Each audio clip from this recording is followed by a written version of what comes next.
2023년 7월 27일 목요일입니다.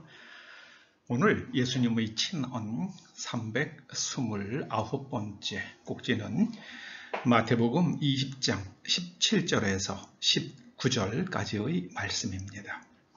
먼저 말씀을 함께 읽어보시겠습니다. 예수께서 예루살렘으로 올라가려 하실 때에 12 제자를 따로 데리시고 길에서 이르시되 보라, 우리가 예루살렘으로 올라가노니 인자가 대제사장들과 서기관들에게 넘겨지매 그들이 죽이기로 결의하고 이방인들에게 넘겨주어 그를 조롱하며 채찍질하며 십자가에 못박게 할 것이나 제3일에 살아나리라.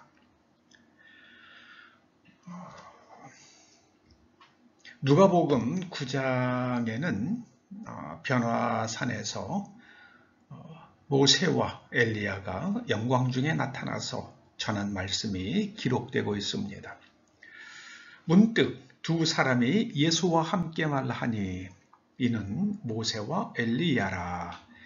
영광 중에 나타나서 장차 예수께서 예루살렘에서 별세하실 것을 말할세. 모세와 엘리야는 모세 오경과 예언서를 상징하는 인물들입니다. 예수님께서 예루살렘에서 별세하신다고 말합니다. 별세로 번역된 헬라어가 엑스호도스입니다. 이건 바깥으로 나가는 길이에요. 탈출, 탈출 그런 뜻입니다. 모세오경의 두 번째 책이 출애굽기잖아요. 그거를 헬라어로는 엑스호도스 그렇게 됩니다. 그래서 출애굽기를 영어로도 엑소더스라고 그렇게 적고 있죠. 즉 구약 전체 모세와 엘리야는 구약을 말씀한다고 이해해도 됩니다. 구약을 통해서 계시된 하나님의 말씀이 유대 종족주의를 떠난다는 말씀입니다. 이 엑스호도스는 하나님의 말씀이 이제는 유대 종족주의를 벗어날 것이다. 그런 말씀입니다. 예루살렘은 유대 종족주의의 상징이 되는 도시죠. 그래서 예루살렘에서 탈출하신다는 것은 출애굽하신다는 것은 곧 이제 유대 종족주의를 벗어나 온 인류를 품는 세계 종교가 될 것이라는 말씀입니다. 사실 세계 종교라는 말보다는요, 인류 보편주의, 하나님의 말씀에 들어있는 인류 보편성을 전하는 게 기독교입니다. 다 종족주의에 사로잡히잖아요. 일본, 중국, 러시아, 우크라이나, 또 한국도 그렇죠. 그런데 기독교는 인류 보편성을 말합니다. 인류 보편성이 무엇인지를 가르쳐주는 하나님의 말씀이 바로 기독교입니다. 유대 종족주의는 유대인들은 품을 수 있지만 다른 종족은 품지 못합니다. 그래서 예수님께서 부활하시기 전에 갈릴리 호숫가에서 제자들을 부르시잖아요.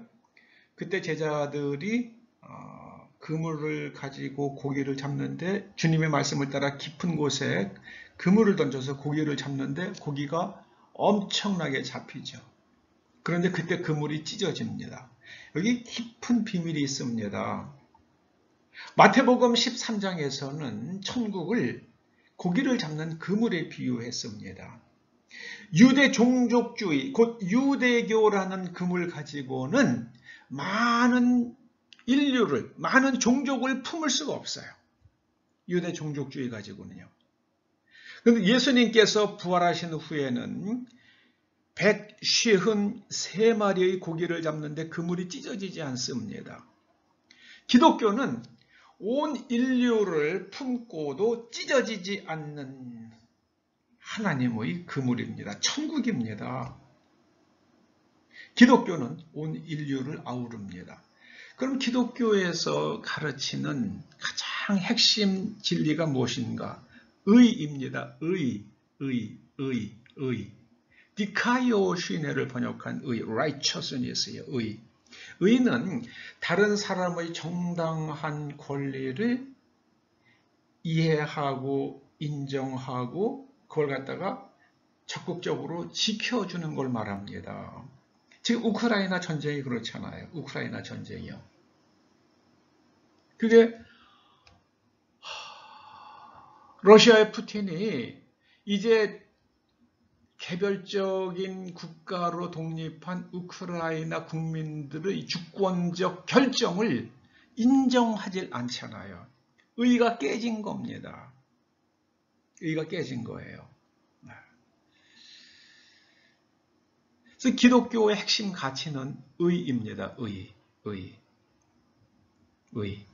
여러분, 우리나라에서 참 그 유행하는 말 중에 하나가 내로남불이잖아요. 내가 하는 거는 로맨스고 남이 하면은 불륜이라고요. 그런 말 줄여서 내로남불이라고 그러는데요. 거기에 보편적 판단이 없잖아요. 우리나라 사법부가 지금 그런 꼴이 됐죠. 정말 답답합니다. 내 편, 나랑 같은 성향에 있는 사람, 나랑 같은 그런 그룹에 있는 사람이라 그러면은 후하게 판결해 주고요.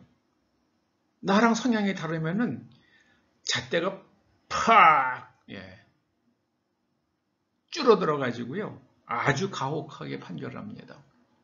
이러면 안 되죠. 이러면 안 됩니다. 사법부는 그러면 안 됩니다. 그러면은 이게 사법적 주권이 완전히 무너지는 거예요.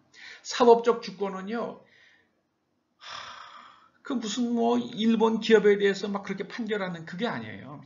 판사 한 사람이 독립적, 영향을 받지 않고 독립적으로 법에 따라서 인류 보편의 가치를 따라서 법 정신을 따라서 판결하는 걸 사법적 주권이라고 말합니다. Judicial Sovereignty예요. 근데 그걸 갖다가 그냥 우리 종족, 대한민국 국민들만 그거는 사법적 주권이 아니라 사법적 종족주의적 사법부죠. 네. 그렇게 말을 왜곡시키는 게 정말 싫더라고요. 여러분 우리가 다 알잖아요. 다 압니다. 국가가 존립하려고 그러면은 뭐가 있어야 됩니까? 첫 번째 국민이 있어야 되죠. 그 국민이 살 땅이 있어야 되죠. 그래서 국민, 국토, 그 다음에 주권이 있어야 됩니다. 1919년에 대한민국이 언제 탄생을 했어요? 거기 주권이 있었습니까?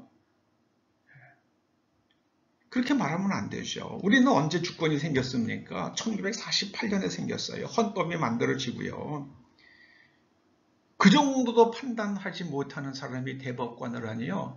이게 요즘에 갈팡질팡하는 겁니다. 나라 전체가. 여러분, 유대 종족주의요.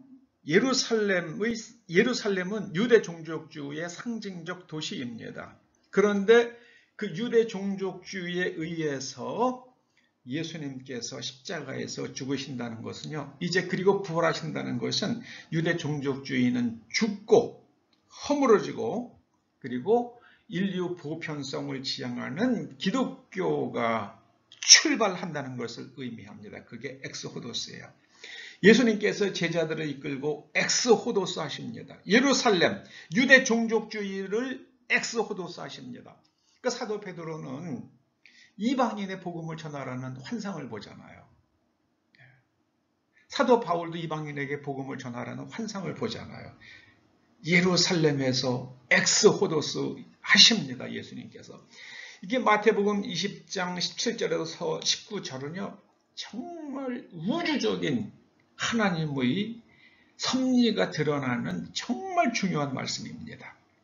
깊이 생각하시면서 우리들도 나라는 개인에 사로잡히거나 그런 종족주의에 사로잡히지 않기를 주의 이름으로 축원합니다. 기도하시죠. 아버지 하나님 감사합니다. 감사합니다. 이제 인류 보편의 가치를 지향하는 대한민국과 또 이 온 대한민국 국민이 되어서 온 인류가 흠모할 만한 하나님의 거룩한 땅이 되게 하여 주시옵소서. 예수님의 이름으로 기도드립니다. 아멘.